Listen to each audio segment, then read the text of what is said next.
আসসালামু আলাইকুম কাকা, কেমন আছেন? আলহামদুলিল্লাহ। ভালো আছেন? কোথা থেকে আসছেন? আমি বেলকুচি নাইপুর থেকে।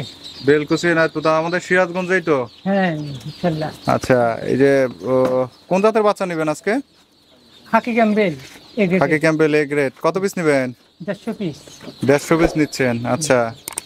তো এই যে এইখানে কিভাবে আসলেন?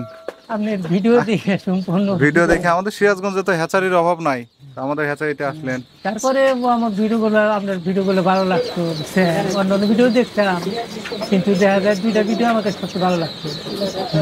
আচ্ছা, আমাদের ভিডিও দেখে তার মানে আসছেন। এখন তো আসলেন, আইসা নিজে বাচ্চা দেখতেছেন। হ্যাঁ, ইনশাল্লাহ। তো যে বাচ্চা তো দেখলেন, কিরকম দেখলেন? ভালো। ভালো দেখছেন? হুম। তো এর আগে কি হাঁস লালন পালনের অভিজ্ঞতা আছে? ছোটবেলা থেকে হাঁস পালি, কিন্তু এই ফার্ম হিসাবে পালি না, কিন্তু এর ভিতরে বাইরেতে কিছু হাঁস নিয়েছিলাম, তো ভুলের কারণে আমার অনেক হাঁস মারা গেছে। আচ্ছা আচ্ছা, বাহির থেকে বলতে এখন কি বাসায় হাঁস আছে খামারে? হ্যাঁ, হাঁস আছে। কত পিস আছে? 15টা আছে। 15টা, অর্থাৎ বাড়িতে আর কি, এমনিতে বাড়িতে লালন পালন করেন। হ্যাঁ, বাড়িতে লালন পালন। আচ্ছা, ওইভাবে বাণিজ্যিক ভাবে করা হয় না, এবারই প্রথম? বাণিজ্যিকভাবে করা হয় না। এবারই প্রথম করতে হ্যাঁ, যাচ্ছেন? ইনশাল্লাহ।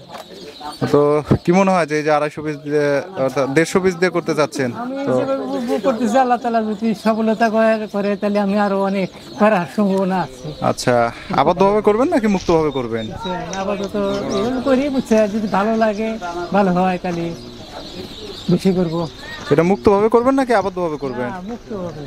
মুক্তভাবে করবেন, মাঠে ছেড়ে? মাঠে পুকুর আছে আমার। আমার নিজস্ব পুকুর? হ্যাঁ, নিজস্ব পুকুর আছে। আচ্ছা আচ্ছা, তো মোটামুটি তো অভিজ্ঞতা আছেই না? হ্যাঁ, ইনশাল্লাহ। তো ইনশাল্লাহ, বাচ্চা তো এর আগেও মনে হয় অনেক জায়গা থেকে দুই একবার নিছেন, তো হ্যাঁ, ওই যে বাচ্চাও বাইরে দেখছেন? থেকে ওই যে যারা বাইরে নিয়ে নিয়ে বিক্রি করে, জি তাদের জি। কাছে নিয়েছিলাম সহানে, কিন্তু ওই ভ্যাকসিনের অভাবে আমার ক্ষতি হয়ে গেছিল। আচ্ছা আচ্ছা, তো এখন কি এই আজকে তো আমাদের বাচ্চাগুলো দেখলেন, আমাদের বাচ্চা আর ওই বাচ্চার মধ্যে কোনো ডিফারেন্স বোঝা যায়?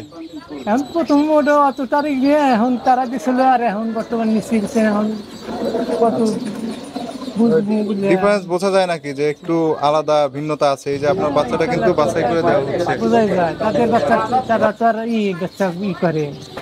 এই যে আপনার বাচ্চাটা তো আপনার সামনেই বাছাই করে দেওয়া হলো, তাই না? আপনি হ্যাঁ, তো মহিলা বাচ্চা নিতে চাচ্ছেন। হ্যাঁ। আচ্ছা, তো ঠিক আছে কাকা, ইনশাল্লাহ আপনার জন্য দোয়া থাকলো, আর আমাদের জন্য দোয়া করবেন।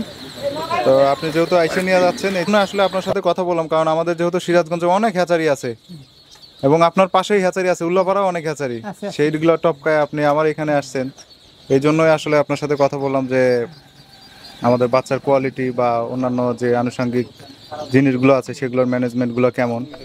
তো ঠিক আছে কাকা, ভালো থাকবেন, অনেক অনেক ধন্যবাদ। আসসালামু আলাইকুম।